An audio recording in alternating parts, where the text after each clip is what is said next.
ప్రభుత్వ నిబంధనలు ఉంటాయి, కానీ పట్టించుకునేవారు ఉండరు.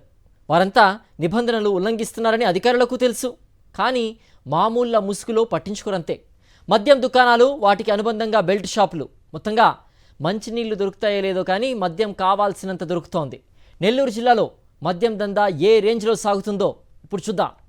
నెల్లూరు జిల్లాలో మద్యం ఏరులై పారుతోంది. ఏ గల్లీ చూసినా ఏముంది గర్వకారణం, బ్రాందీ షాపులు తప్ప అన్నట్లుగా తయారైంది. కూటమి ప్రభుత్వంలో లెక్కలేనంతగా లిక్కర్ దొరుకుతోంది. ఎక్కడ పడితే అక్కడ మద్యం దొరుకుతుండటంతో మందుబాబులు పీకల దాకా తాగిస్తున్నారు.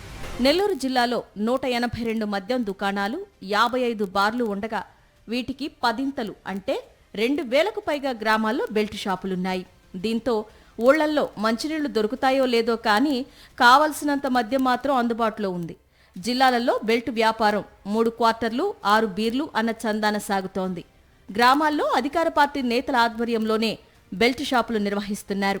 వైన్ షాపుల నుంచి బెల్ట్ షాపులకు రోజువారీగా మద్యం వెళ్తోంది. ఈ తతంగం అంతా జిల్లాలోని ఎక్సైజ్ అధికారులకు తెలిసినా చూసి చూడనట్లు వ్యవహరిస్తున్నారన్న ఆరోపణలు వస్తున్నాయి. మద్యం దుకాణాలు ఉదయం 10 నుంచి రాత్రి 10 గంటల వరకు, బార్లైతే ఉదయం 10 నుంచి రాత్రి 11 గంటల వరకు తెరిచే ఉంటాయి. ఇక బెల్ట్ షాపులకు టైం అంటూ ఉండదు. 24/7 తెరిచే ఉంటాయి. అవసరమైతే ఇంటికి కూడా డోర్ డెలివరీ చేస్తున్నారు. వైన్ షాపులను టీడీపీ నేతలే దక్కించుకోవడంతో వారి ఆధ్వర్యంలోనే బెల్ట్ షాపులు రన్ అవుతున్నాయి. పల్లెల్లో క్వార్టర్ మీద 30 రూపాయలు అదనంగా వసూలు చేస్తున్నారు. బుచ్చిలో టీడీపీకి చెందిన ఓ నేత వైన్ షాప్ ఉంది. ఈ షాపు నుంచే గ్రామాలకు మద్యం వెళ్తుంది. ఆయా గ్రామాల్లో బెల్ట్ షాపుల్లో అమ్మిన మద్యం విక్రయాల్లోనూ వాటాను వైన్ షాప్ నిర్వాహకుడికి ఇస్తారు. ఎంతోమంది బెల్ట్ షాపులు అమ్ముతూ అధిక ఆదాయాన్ని పొందుతూ ఈ పేద ప్రజలు అన్యాయంగా రూపాయి లేక అన్యాయపోతున్నారు. నెల్లూరు కార్పొరేషన్తో పాటు గండవరం ప్రాంతంలో టీడీపీకి చెందిన రాష్ట్ర స్థాయి డైరెక్టర్ పదవి పొందిన ఓ కీలక నేతకు వైన్ షాపులున్నాయి.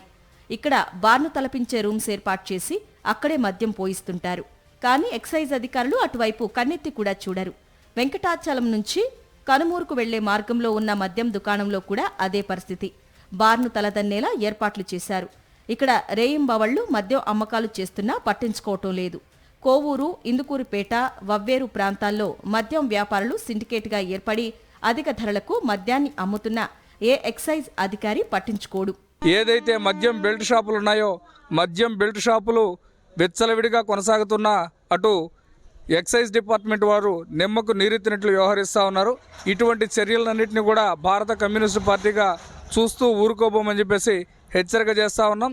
ఎక్కడికక్కడ బెల్ట్ షాపులపై మహిళలను, యువతను సమీకరించుకొని ఉద్యమాలకు, ప్రజా ఉద్యమాలకు వెనకాడబోమని చెప్పేసి హెచ్చరిక చేస్తూ ఇటువంటి విధానాలను, నిర్ణయాలను ఇకనైనా విడనాడాలని చెప్పేసి ఎక్సైజ్ శాఖ నిద్రపోతున్నటువంటి మొద్దు నిద్రను విడనాడి తన పనిని సక్రమంగా నిర్వర్తించాలని చెప్పేసి ఆకాంక్షిస్తా ఉన్నాం. నెల్లూరు జిల్లాలో రోజుకు 5.5 లక్షల మంది మద్యం తాగుతున్నట్లు అధికారిక లెక్కలు చెబుతున్నాయి. మద్యం షాపుల్లో 40% విక్రయాలు సాగితే బెల్ట్ దుకాణాల్లో 60% విక్రయాలు సాగుతున్నాయి. ప్రతి మద్యం దుకాణానికి అనుబంధంగా అనధికారికంగా 5 నుంచి 7 బెల్ట్ షాపులు నిర్వహిస్తున్నారు. ఎక్సైజ్ శాఖ అధికారులు ఒక్కో వైన్ షాప్ నుంచి నెలకు ₹1,00,000 దాకా మామూళ్లు తీసుకుంటున్నారన్న ఆరోపణలు సొంత శాఖలోనే కలకలం రేపుతున్నాయి. కానిస్టేబుల్ దగ్గర నుంచి ఉన్నత స్థాయి అధికారి దాకా అందరూ ఈ మద్యం మాఫియాలో భాగస్వామ్యులుగా ఉండడంతో ఎవరూ బెల్ట్ షాపులను కట్టడి చేయలేకపోతున్నారు. ఇంతవరకు ఒక్క మద్యం దుకాణం మీద కూడా కేసు నమోదు అవ్వలేదంటే పచ్చ నేతలు, వ్యాపారులు, ఎక్సైజ్ అధికారుల అండర్స్టాండింగ్ ఏ స్థాయిలో ఉందో అర్థం చేసుకోవచ్చు.